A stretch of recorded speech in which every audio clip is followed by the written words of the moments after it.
आज आपल्या लाडक्या गणरायाला निरोप देण्यासाठी संपूर्ण मुंबई नगरी असेल, पुण्यनगरी असेल, संपूर्ण राज्यभरातच तयारी झालेली आहे। त्यामुळे ही दृश्य आपण पाहतोय मुंबईच्या राजाची। मुंबईचा राजा देखील आता विसर्जनासाठी सज्ज झालेला आहे। आपल्या लाडक्या बाप्पाला पाहण्यासाठी सध्या मोठ्या प्रमाणात या ठिकाणी गर्दी भक्तांनी करायला सुरुवात केलेली आहे।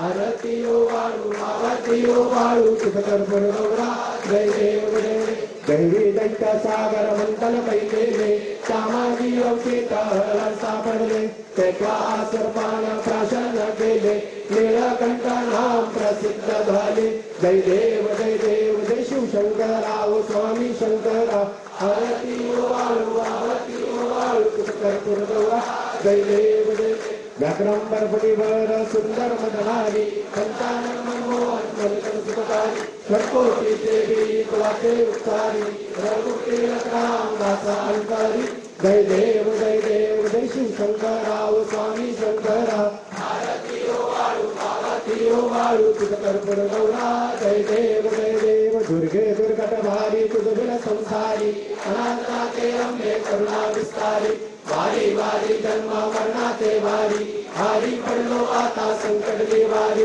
जय देवी महिषासुरमर्दिनी सुरवरीश्वर वर्गे तारक संयोगी जय देवी त्रिभुवनी भुवनी पाता तुझ ऐसे नाही सारी समरे परंतु न बोले काही काही विवाद पडता पडलो प्रवाही ते तो भक्ता लागे पाऊस लवलाई जय देवी महिषासुरमर्दिनी सुरवरीश्वर वर्गे तारक संयोगी जय देवी प्रसन्न होती निराशा केशापासून थोडी भाषा अंबे तुझ वाचून भरपूर विलासा नरहर कल्लीन झाला पदपंकज लेशा जय देवी महिषासुरमर्दिनी सर्वईश्वर वर्गे तारक संयोगी जय देवी त्रिगुणात्मक त्रयमूर्ते दत्त हा जाणा त्रिगुणी अवतार त्रैलोक्य राणा नेते न जपताहे अनुमाना सर्वर मुनि योगी समाधि में जाना जय देव जय श्री गुरु दत्ता ओ स्वामी अवधूता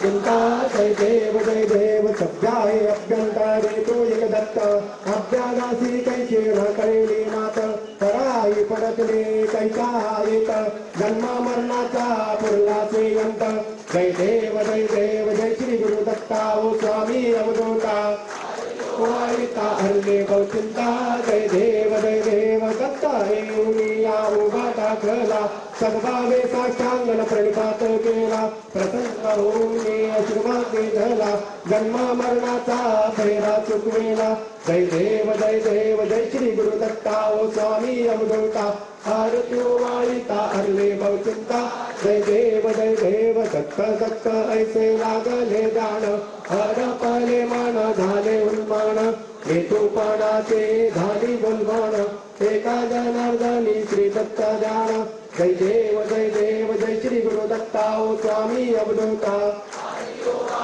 हरले बहुचिंता जय देव झाले कांगन भजन चरण डोळ्याने पालन रूपा तुझे श्रमे आलिंगन आलेन बुधीन भावे वाळीन मणे नमा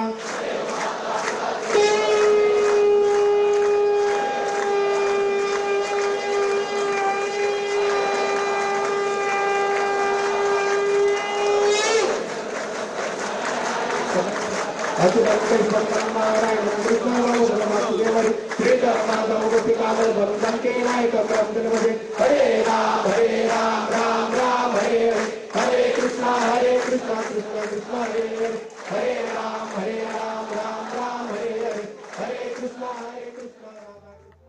हे दोन दृश्य आपण पाहतो। एकीकडे 22 फूटवाला मुंबईचा राजा तर दुसरीकडे पुण्याचं ग्रामदैवत असलेला मानाचा पहिला गणपती कसबा गणपती।